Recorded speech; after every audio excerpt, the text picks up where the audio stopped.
bienvenue, c'est le Culture Mag. Au sommaire, dans ce nouveau numéro, une artiste qui chante en 6 langues et qui désormais pratique aussi le ladino. Elle s'appelle Tilda Rejwan, elle est née en Turquie. Elle a travaillé avec Ennio Morricone, avec Nikita Mikhailov, ce sont des cinéastes. Elle a partagé la scène avec James Brown, Bob Dylan, Joe Cocker. On l'a vu chanter même dans la célèbre comédie musicale Cat. Bref, on est extrêmement content qu'elle vienne en studio chanter pour nous aujourd'hui un tube du ladino qui s'appelle Adios Querida. Dans ce journal également, Focus Mode, en marche des défilés couture qui démarrent.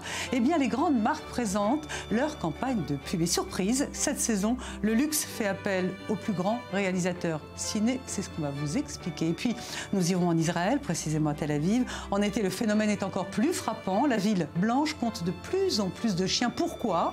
Comment? Qu'est-ce qui se cache derrière cette prolifération à 4 pattes? On ose poser la question.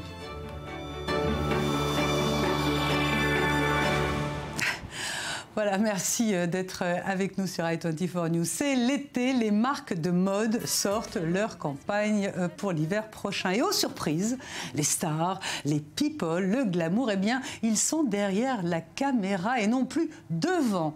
Ces tendances, le luxe fait appel cette saison aux plus grands réalisateurs du cinéma pour réaliser leurs spots de publicité, mode et pellicule. Est-ce que c'est un mariage heureux? C'est un mariage heureux. Sandy Fortis nous dit tout ça.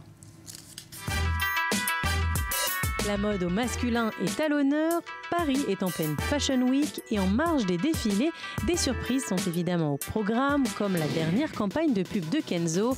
Et pour promouvoir sa prochaine collection automne-hiver, la marque créée par le styliste japonais n'a pas fait les choses à moitié. C'est carrément un court-métrage de 6 minutes réalisé par le maître du cinéma ado indépendant, Gregg Araki, que le public a pu découvrir.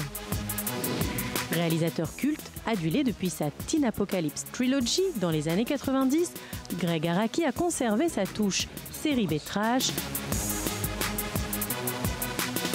On reconnaît aussi l'esthétique snack wave, l'image anti-bio, pro-junk food, chère au réalisateur, avec ses 2 ados s'embrassant sur un burger.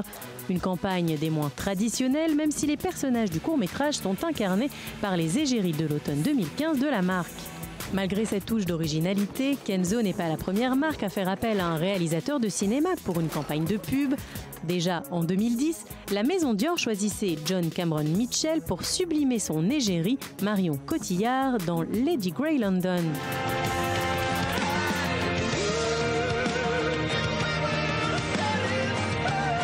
Une collaboration très glamour avec le réalisateur de Short Bus et Rabbit Hole, qui s'est depuis renouvelé à plusieurs reprises.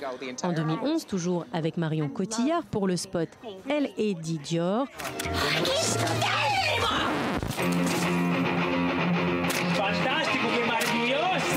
Puis avec Mélanie Laurent pour le parfum Hypnotique Poison. Et Jude Law pour Dior Homme Sport. Un concept qui a séduit d'autres grandes marques, puisque Prada et Gucci leur ont emboîté le pas. En 2013, la marque à la bande rouge demandait à Wes Anderson et Roman Coppola de mettre en scène Léa Seydoux dans un trio amoureux. Et ce n'est pas dans un, mais dans 3 spots publicitaires que le réalisateur de la famille Tenenbaum et du Grand Budapest Hotel a dirigé la délicieuse actrice en robe rose bonbon pour Prada Candilo. Autre fragrance pour une autre maison, la campagne Gucci Première avec la sublime Blake Lively, dirigée par Nicolas Winding Refn. Très loin du style de son film Drive avec Ryan Gosling, le cinéaste danois nous plonge dans un univers classe et sensuel. Il semble que les grands couturiers aient trouvé les bons ingrédients. Grands réalisateurs, stars égéries et marques de renom, un trio qui fait bon ménage. Sans aucune transition en direction Israël et précisément Tel Aviv. En quelques années, la ville blanche est devenue la ville des chiens. Pourquoi les bêtes sont-elles devenues à ce point les amis des Tel Avivis? La religion tombe-t-elle sur un os? Reportage Fleur Citruc pour le Culture Mag.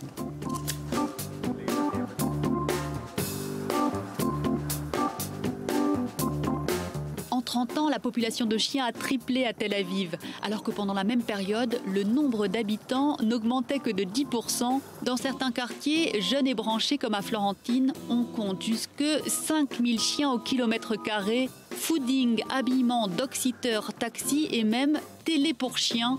Tout un business s'est développé autour de Médor. Et dans le pays de la high-tech, les applis bien sûr se sont multipliées.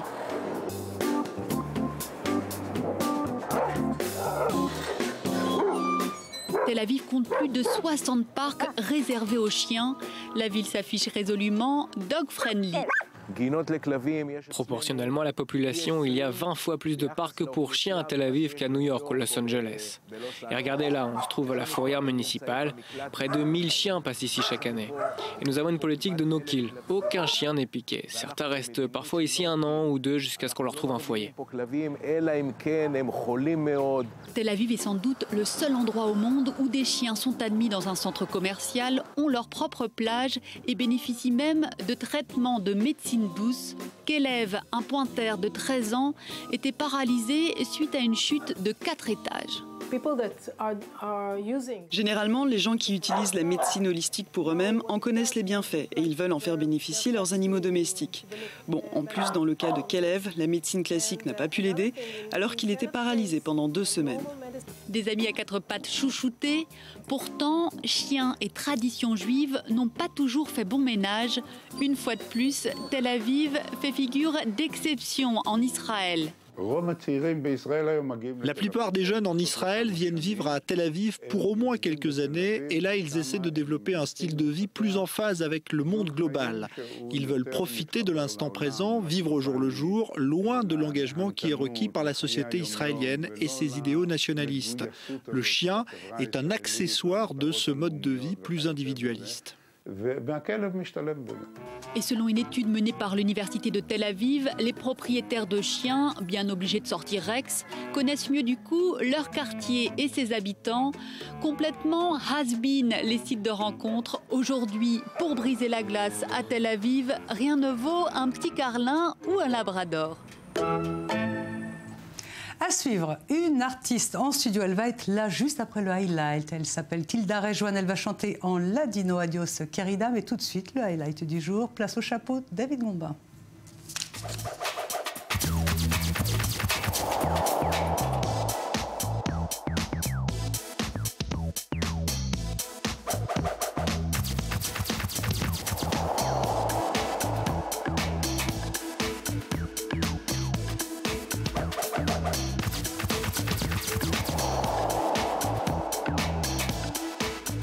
63 années de création de chapeaux. Pendant plus de 6 décennies, il a fait tourner toutes les têtes huppées de France et de Navarre. Connu pour l'excentricité de ses créations, Jacques Peinturier est surnommé le maestro du chapeau.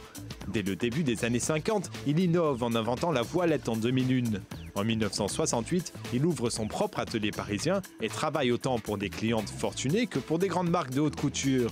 Christian Dior, Balenciaga, Jean-Louis Scherrer, il collabore avec les plus grands. Entre tradition et innovation, il est audacieux et ses chapeaux sont vite exhibés par le tout Paris.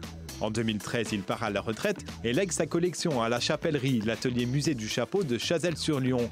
Un musée qui lui rend hommage aujourd'hui en exposant 80 de ses œuvres les plus emblématiques. Chapeau l'artiste.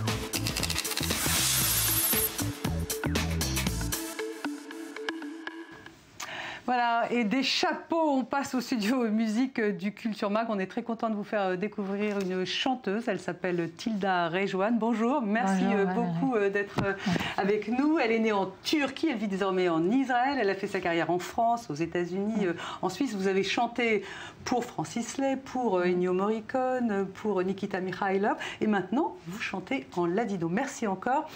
Tilda, est-ce que vous avez encore des liens avec la Turquie, pays où vous êtes née ? Absolument. Bien sûr, j'ai des liens. Et puis, je vais également chanter, faire des concerts là-bas. Et il y a la famille, bien sûr, et l'amour.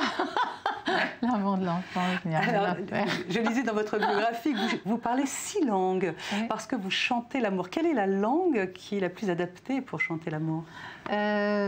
Dans le monde entier, ils adorent le français pour chanter l'amour. Parce que vraiment, je n'ai pas vu une telle amour pour cette langue, vraiment. Et les anciennes chansons, surtout de Edith Piaf, Aznavour, etc., ça, c'est vraiment... Mis à part que j'adore chanter dans toutes les langues, mais je sens que le français, ça touche toujours l'amour, le romantisme. La French touch.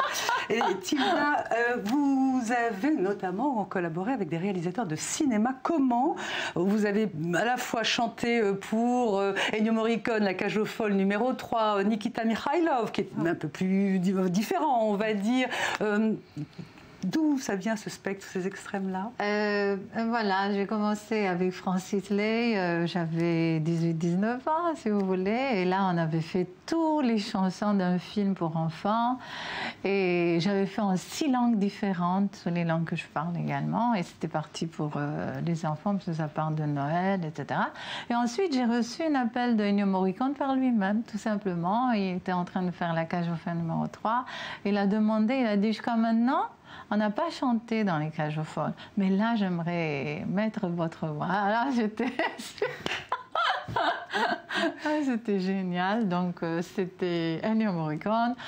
Ensuite, j'étais partie à un moment donné en Amérique pour faire plusieurs projets et comédies musicales également. Et quand je suis retournée... Vous avez chanté pour Cats, notamment. Pour Cats, voilà. J'étais le chat. Vous avez un regard de chat. Dites-moi, j'ai dit tout à l'heure que vous êtes né en Turquie, vous vivez en Israël, vous avez, on va dire, bourlingué un petit peu partout. Ouais. Vous vous sentez une chanteuse d'où, en fait? Je vais vous dire, en ce moment, j'adore être ici en Israël, vous savez, mais j'aime partout, j'aime l'être humain, en fait. Et quand la scène, c'est enlacer les gens. Et là, même, j'aime, vous savez, j'adore tout le monde là où je vais, je reçois de l'amour. Oui, bon, bien sûr, l'amour, c'est toujours très, très sympathique, bien évidemment, les gens. Mais vu que vous chantez l'amour, vu que vous avez chanté l'amour un peu partout, comment vous êtes perçue dans votre pays, en Israël? Parce qu'ici, il faut beaucoup de différences entre les styles musicaux. Oui, ils sont un peu perdus avec moi. Ça, et donc, vous êtes perçue comment? Très international, très cosmopolite. Et petit à petit, s'habitue. Parce que là, j'ai commencé, si vous voulez, en voyant l'amour qu'ils avaient pour la chanson française. Je représentais la chanson française. Oui, vous avez fait un spectacle dédié à la France. Beaucoup, et alors, je vous coupe parce que là, maintenant, vous chantez en ladino. Parce que c'est une langue plus adaptée aux paroles de vos chansons? Non, ce n'est pas ça. Étant donné que je suis née en Turquie avec le ladino et le turc, on m'a dit, mais enfin, tu chantes toutes les langues, et le ladino et le turc. Alors d'un seul coup, ça m'a fait revenir à l'enfance. Et j'ai repris ces chansons, je les ai fait en mode un petit peu world music, la chanson du monde. Et je suis redevenue un enfant. Quand je les chante, je me vois en train de courir derrière mon père, je me vois à l'âge de 4 ans. Et c'est vraiment joli également. Non, c'est un amour, vous savez, un petit peu curiosité d'artiste. Une dernière question avant de vous laisser chanter pour nous. Vous avez partagé la scène avec James Brown, avec Bob Dylan, avec Joe Cocker. Lequel des 3 était le plus gentil avec vous, Tilda Rejouane? Écoutez, ils avaient tous leur charme, ils avaient leur caractère. James Brown, il était comme ça, etc. Mais moi, j'ai adoré Joe Cocker. Il avait une sensibilité à fleur de peau. Et dommage qu'il nous a quittés d'ailleurs. C'est souvent comme ça que ça se termine, comme disait Rebecca Rochelle. Merci beaucoup, Tilda Rejouane. On va vous laisser chanter pour nous le morceau Querida. Adio Querida. Adio Querida. Voilà, c'est la fin de ce Culture Mag en musique. On se retrouve demain à la même heure pour un nouveau journal, juste après C'est l'Info. Et on vous laisse avec Tilda Rejouane. Merci à vous. Merci. Merci à vous.